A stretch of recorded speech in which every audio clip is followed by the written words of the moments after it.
Implementa BIM para lograr una mayor rentabilidad en tus proyectos. Soy María José de Tesanos, CEO de MDT Arquitectura, y te doy la bienvenida al podcast de BIM Online.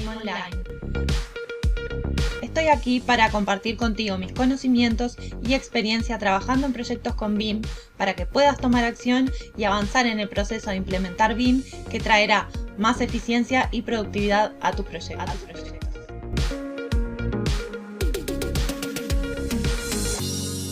Hola a todos. Bueno, hoy quiero contarles un poco sobre la experiencia que estamos teniendo de trabajar en implementaciones BIM con estudios de arquitectura, que diría que son relativamente pequeños si uno compara con empresas constructoras, por ejemplo, que tienen cuadrillas o que trabajan con proyectos más complejos, o estudios de arquitectura grandes que trabajan con proyectos de grandes volúmenes, de grandes complejidades. Estos estudios de arquitectura, particularmente con los que estamos trabajando, me refiero a que son pequeños porque tienen un equipo reducido o trabajan con proyectos, por ejemplo, de viviendas unifamiliares, y tienen el interés en mejorar sus procesos, en ser más productivos, en mejorar sus rendimientos y en trabajar con BIM. Entonces, por ejemplo, ahora en la tarde tengo una reunión con un estudio de arquitectura que quiere empezar a trabajar con nosotros, y la primera consulta que siempre surge es: ¿qué implica trabajar con BIM? ¿Qué implica y cómo podemos adaptarlo a nuestras capacidades y a los proyectos en los cuales nosotros trabajamos, si realmente vale la pena o no? Y la realidad es que, más allá de que la respuesta siempre sí, particularmente este año nos hemos dedicado a escuchar las experiencias de muchos clientes, a escuchar las necesidades de muchos clientes, en cuáles están siendo esos desafíos o esas barreras al trabajar con BIM. Tenemos en la página web de MDT Arquitectura, que te voy a dejar en las notas del episodio, un cuestionario, una especie de test en el que puedes ir respondiendo preguntas y te va guiando de acuerdo a las características de tu empresa, de tu estudio de arquitectura, de tus proyectos, qué necesidades vas teniendo o qué desafíos se te van a plantear o en qué situación estás para poder avanzar. Y realmente el cuestionario te va llevando solo, por eso funciona como una guía, a que puedas tener un panorama un poco más claro de cuáles son las necesidades. Y las respuestas que nos hemos dedicado a mirar con mucha atención en este último tiempo siempre terminan siendo como las mismas, en las cuales la mayoría ya dicen que están trabajando con BIM pero no obtienen los resultados o necesitan ayuda. Y en general, en las reuniones después nos hemos encontrado con que estos estudios de arquitectura no es que trabajan con BIM, sino que en realidad manejan específicamente Revit como herramienta, en donde faltan, por ejemplo, procesos de automatización en la gestión de la información y documentación, que eso es en definitiva lo que hace que los proyectos sean más eficientes, en donde hay mucho por mejorar. También identifican en la parte de trabajo colaborativo, en cómo comunicarse dentro del equipo y con otros proveedores externos, y cómo terminar de darle la vuelta a la utilización de la herramienta con eficiencia, porque yo siempre digo que no es lo mismo saber modelar que saber sacarle el mayor beneficio, el mayor partido a esa herramienta. Y la realidad es que hay muchas capacitaciones, muchos cursos hoy en día que enseñan específicamente a usar la herramienta, pero no con determinados procesos, no en la experiencia del desarrollo de un proyecto con los desafíos que se plantean. Y la realidad es que una de las principales barreras también que lleva a que no se puedan consolidar estos procesos de trabajo con BIM tiene que ver con los equipos de trabajo, con las barreras que se presentan en los estudios de poder necesitar recursos adicionales y complementarios para poder responder a un proceso de implementación dentro de una empresa, o quien no está preparado para encarar un proceso de implementación BIM porque necesita formación y una evaluación adecuada en el proceso de qué es lo que se necesita. Por eso nosotros armamos un proceso de implementación que sea a medida y adecuado para ese estudio de arquitectura. ¿Por qué? Porque es el propio estudio de arquitectura el que va a trabajar en su proceso de implementación. No somos nosotros que vamos a determinarles mágicamente una fórmula para que puedan implementar. Siempre son internamente los estudios y los equipos de trabajo los que van a responder a ese proceso de implementación, los que van a avanzar en ese proceso de implementación, y por lo tanto son ellos los que tienen que estar preparados en el alcance tener un panorama claro de lo que realmente implica y cómo lo van a encarar. Nosotros siempre acompañamos ese proceso que ellos decidan. Sí, por supuesto que tenemos determinadas herramientas, por ejemplo, como son las capacitaciones ya pregrabadas de nuestras capacitaciones, tanto en herramientas como en procesos. Además, brindamos sesiones de consultoría, de acompañamiento, y esa frecuencia o ese plazo que lleve ese proceso de implementación va a depender 100% de las decisiones que tome ese estudio de arquitectura. Y particularmente estamos trabajando en este momento también con 2 empresas, un estudio de arquitectura pequeño, pero también una multinacional de México, una marca muy reconocida, muy grande, para que vean que en ambas escalas de empresas los 2 presentan el mismo problema, que es el proceso de estandarización en la documentación. Si bien ya trabajan con herramientas BIM y hay como una decisión ya tomada de avanzar en ese proceso, hay dificultades en la estandarización. Entonces nosotros estamos trabajando en crear esos estándares y en crear toda la documentación que ellos necesitan para que puedan tener determinados procesos de trabajo y de estandarización. Pero ¿y entonces qué puntos hay que tener en cuenta para un proceso de implementación BIM en un estudio de arquitectura pequeño? Y bueno, mucho tiene que ver el episodio de hace unas semanas atrás, donde hablaba de un proceso de implementación BIM mínima viable, en donde la prioridad es cuidar 100% los recursos y las capacidades que esa empresa tiene. Entonces, ese proceso tiene que ser absolutamente estratégico y por etapas, en donde lo que es clave es la planificación. Te voy a dejar en las notas del episodio también, si querés escuchar este episodio, para que tengas claro que en realidad lo que tenés que encarar, si sos un estudio de arquitectura pequeño, es un proceso de implementación por etapas de acuerdo a las capacidades de tu empresa, y en donde hay determinados puntos clave que van a hacer la diferencia en ese proceso de implementación. Por eso en estas reuniones iniciales nosotros siempre lo que hacemos es brindar a ese estudio las herramientas para que tengan un panorama global y comprendan los fundamentos de trabajar con BIM, para poder conocer el alcance antes de sumergirse en un proceso de implementación.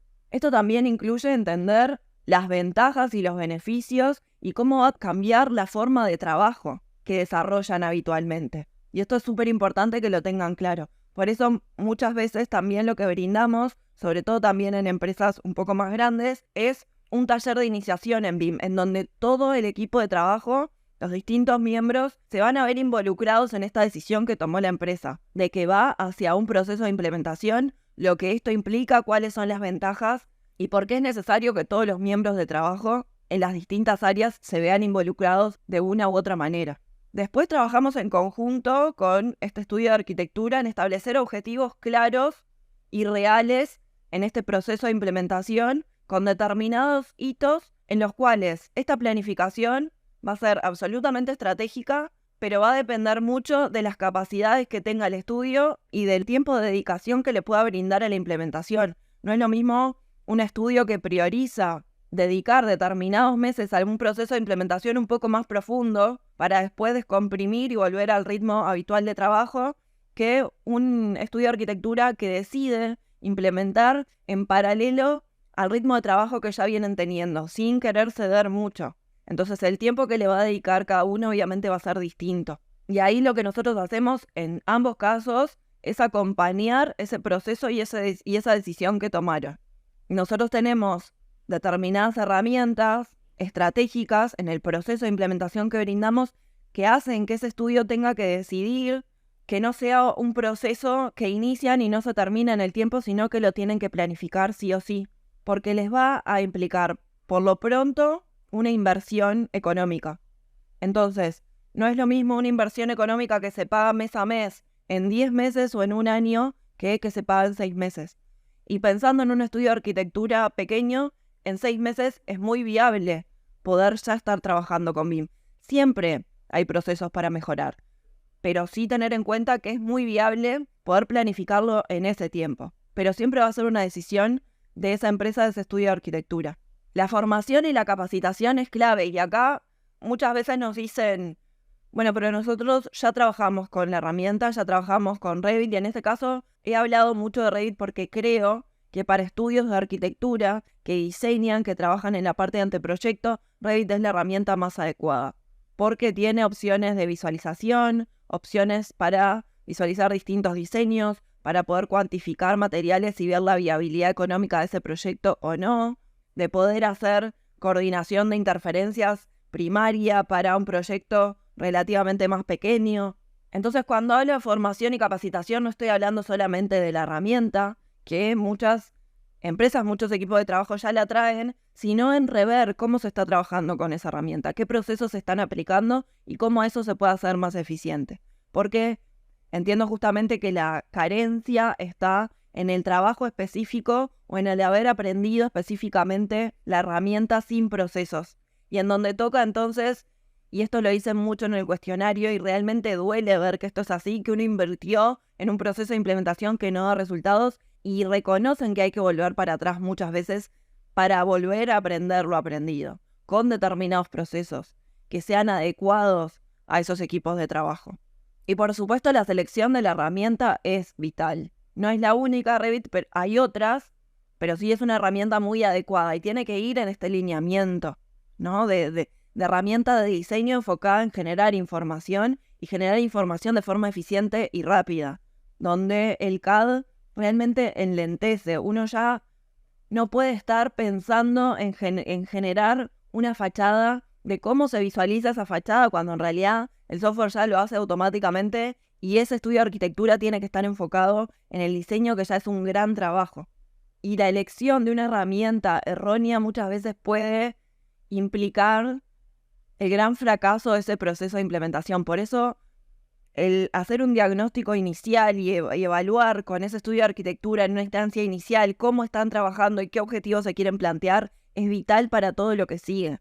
Después, la creación de determinados estándares y documentación y automatización de procesos para que se garantice la consistencia de este trabajo en equipo, para que se garantice la coherencia en el desarrollo de los proyectos, para que se garantice esta eficiencia, para que no existan retrabajos, ni idas y venidas, ni malas comunicaciones. Entonces se crean una serie de documentos que son fundamentales y estándares que hablan de un lenguaje común para que todas las partes entiendan de qué se está hablando cuando hablamos este casi nuevo lenguaje que es BIM para muchos todavía, ¿no?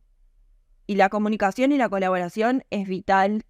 Asegurar procesos para que el equipo se comunique de manera efectiva, que se utilicen además herramientas digitales de colaboración para compartir modelos y datos. Y yo acá quiero poner el foco en que si bien existen plataformas y entornos comunes de datos que son elevados y que realmente garantizan muchísimo más eficiencia en eso, para estudios de arquitectura más pequeños también existen herramientas de colaboración gratuitas. Se pueden utilizar herramientas de colaboración gratuitas siempre y cuando existan procesos claros de cómo es el intercambio de información y la comunicación. Y por último, elegir un proyecto piloto que sea adecuado para ver que todo está funcionando como lo planificaron, para poder ajustar los procesos y aprender de esa primera experiencia.